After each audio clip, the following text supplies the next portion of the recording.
네, 안녕하세요. 오늘의 사연, 도망간 엄마가 이제 와서 만나자고 합니다. 저는 오빠 동생과 함께 3남매입니다. 부모님은 오빠 9살, 저 7살, 동생 1살 때 이혼을 하셨습니다. 이혼 후에 아빠 혼자 직장생활 병행하면서 저희 3남매를 케어하기 힘드셔서 저희는 바로 친할머니에게 넘겨지게 되었고 1년간 주부모님 밑에서 크게 되었습니다. 그 후로 지금까지는 아빠와 저희 3남매 4명이 여유롭진 않지만 서로 의지하면서 살고 있습니다. 그런데 갑자기 엄마라는 사람한테 연락이 왔습니다. 오빠한테 먼저 연락한 엄마는 20년 내내 너희를 찾아다녔다. 아빠와의 문제로 이혼했지만 나는 항상 너희가 보고 싶었다. 이제 와서 염치 없지만 아빠는 보기 싫고 너희 셋만 만나고 싶다라고 했다네요. 내가 너희들을 평생 생각해왔다는 것은 여태 재혼 한번 하지 않고 혼자 살고 있다는 것으로 증명하고 싶다고.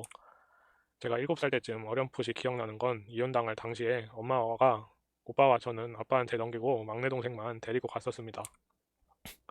동생을 데리고 간지 한 달도 채 안 돼서 새벽에 경비 아저씨가 저희 집 문을 두드리길래 아빠가 나가보니 문 앞에 1살배기 아기가 유모차에 혼자 있었다며 당장 경찰에 신고하겠다고 막 이렇게 애기 버려두는 건 무슨 경우냐면서 막 화를 내셨습니다.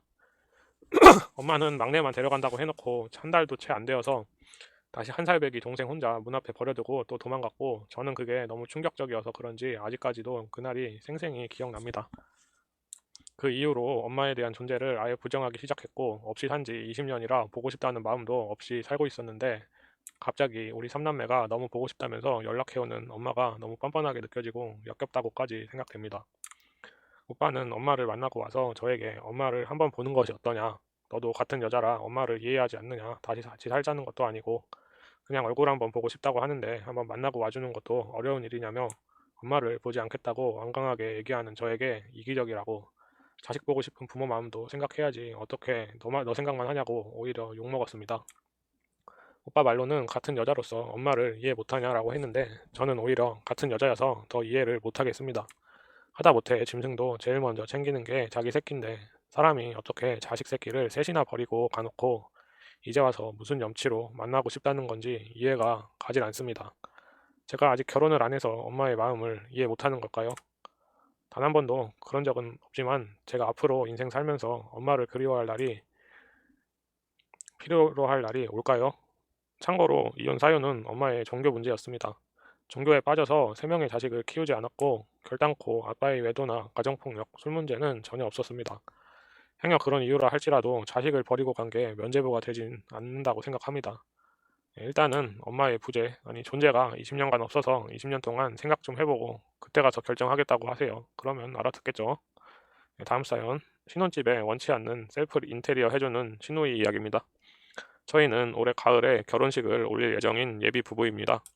코로나 때문에 순서가 많이 뒤죽박죽 되는 바람에 결혼집을 먼저 계약했고 가구며 살림을 하나하나 채워가고 있습니다. 집은 감사하게도 예비 시부모님께서 해주셨습니다. 얘랑 누나가 한 분 계시는데 결혼하고 전업주부로 지내십니다. 결혼 전에는 미술학원 선생님이셨다고 들었고 손재주가 좋으신 것 같더라고요. 이미 저한테도 동전 지갑이랑 생리대 파우치 등 수공예품을 몇 개 선물해 주셨는데 퀄리티가 나름 괜찮은 편이었습니다. 상견례 때 저희 부모님이랑 동생한테도 손수건 선물을 주셨고요. 워낙 알록달록해서 색감이나 스타일링은 저랑 거리가 멀었지만 정말 나누고 베풀 줄 아는 사람이 따뜻한 분이라 생각했습니다. 지금도 그렇고요. 진심으로 감사한 마음을 받았고 감사 표시도 충분히 했습니다. 그런데 한 달 전에 시누이가 갑자기 흥분한 상태로 전화가 오셔서 저희 신혼집을 직접 인테리어 해주신다는 겁니다. 저희한테 허락을 구하진 않으셨지만 시누이 손재주 좋은 건 알았고 얘랑도 귀찮은 인테리어를 누나가 해주면 편하고 좋지 않냐는 반응이었는데 시누이가 워낙 들떠 있어서 저도 그냥 웃으면서 찬성했습니다. 처음엔 벽지며 커튼, 식탁, 수납 공간 등 하나하나부터 열까지 저희 의사는 묻지도 않고 본인 취향대로만 하려고 하십니다. 저는 심플한 북유럽풍 인테리어를 좋아하는데 시누이는 너무 화려한 걸 좋아하셔서 벽지 색도 저는 화이트를 원하는데 시누이는 진한 초록색, 시계도 저는 그냥 깔끔한 시계가 좋은데 시누이가 고속터미널 지하상가에서 시계 테두리에 금속으로 된 꽃이 엄청 달린 보석 같은 게 박혀서 빛이 반사될 때마다 눈이 부신 시계를 사오셨더라고요. 2시간을 힘들게 돌아다녀서 고르셨다면서 보자마자 너무 당황스러웠습니다. TV 바로 위에 달면 좋겠다고 하시는데 정말 제 기준 투머치라서 뭐라 할 말을 잃었습니다. 벽지는 진한 녹색, 시계는 꽃시계, 그리고 커튼은 노란색. 개나리색을 하자고 하네요. 화이트 식탁에 핑크색 식탁보까지 다 시누이가 찜해둔 것들입니다. 예쁠지도 모르겠죠. 그런데 저는 그냥 화이트, 그레이, 네이비, 베이지 이런 느낌으로 꾸미고 싶습니다. 저는 여태 옷도 그렇게 화려한 색 입어본 적이 거의 없습니다. 30평생에. 정말 이 세상 이상으로 인테리어가 진행되면 돌이킬 수 없을 것 같아서 지금이라도 저희가 인테리어를 하겠다고 말씀드리고 싶습니다. 아직 시계 빼고 아무런 시공도 거래도 진행되지 않은 상태입니다. 예비 신랑은 내가 싫으면 싫다고 말하자는 입장이고 자기는 상관없대요. 집은 쉬기만 하면 되는 공간이라고. 그런데 또 말씀드리자니 집을 시부모님이 해주셔서 제가 원하는 대로 하겠다고 말하는 것도 뭔가 조금 눈치가 보이고 제가 거절을 잘 못하는 성격이라 매번 목구멍까지 저희가 알아서 할게요라는 말이 올라왔다가 못하고 집으로 돌아옵니다. 일단은 시계는 시누이 집에 달라고 하고 취향이 안 맞으니까 글쓴분이 직접 하겠다고 하시면 될 것 같습니다. 다음 사연. 새언니한테 자꾸 못된 마음이 생깁니다. 유복한 집안에서 자란 30대 여성입니다. 위로 4살 터울 오빠 하나 있고요. 부모님은 두 분 다 전문직으로 오빠에게 기대를 많이 하시고 그만큼 투자했는데 오빠는 아쉽게도 지방대학을 졸업해서 큰아버지 인맥으로 강소회사 영업관리직으로 일하다가 결혼했습니다. 지금은 부모님은 모르시는데 업무 스트레스가 싫다고 업무 스트레스 없는 더 조그만 회사로 옮긴 걸로 알고 있습니다. 그래도 성실해서 술, 담배 안 하고 일은 부지런히 합니다.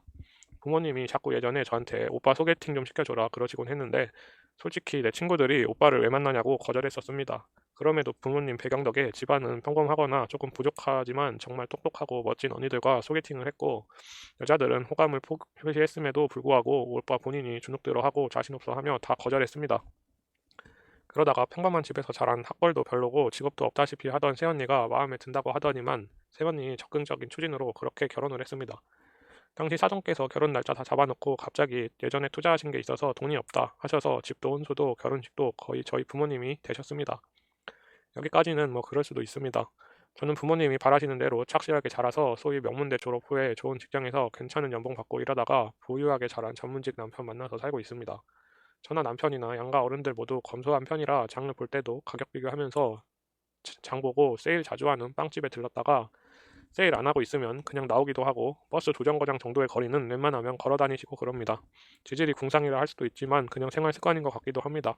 물론 쓸 때는 확실히 쓰는 편입니다. 이런 상황에서 새언니가 너무 부모님 재산 생각하고 씀씀이를 조절 못하거나 조카들 앞세워서 받아내려는 게 눈에 보여서 조금 불편합니다. 오빠 월급이 뻔한데 접시를 하나 사도 명품으로 사려 한다거나 이제 고작 유치원도 안 들어간 조카 앞세워서 학군 좋은 데로 가야 한다고 우겨서 또 부모님은 손주들 교육에 좋다고 하니까 전세긴 하지만 학군 좋은데 브랜드 아파트로 구해주셨습니다.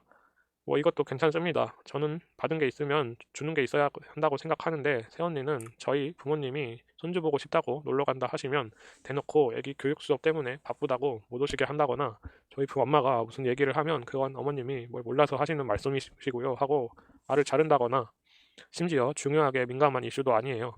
예를 들면 애 자고 일어나서 씻길 때 비누보다는 맨물로 씻기는 게 좋다더라 라든가 뭐 그런 겁니다. 시댁이라면 그냥 뭐든지 싫어합니다.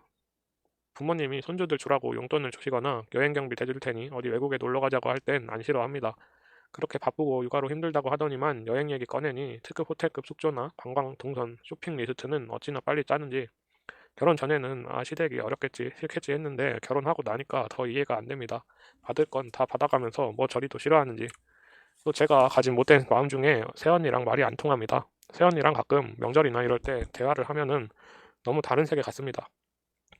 정치, 시사, 경제 이야기 하자는 게 아니라 일상 대화인데 너무 코드랄까 수준이 안 맞습니다.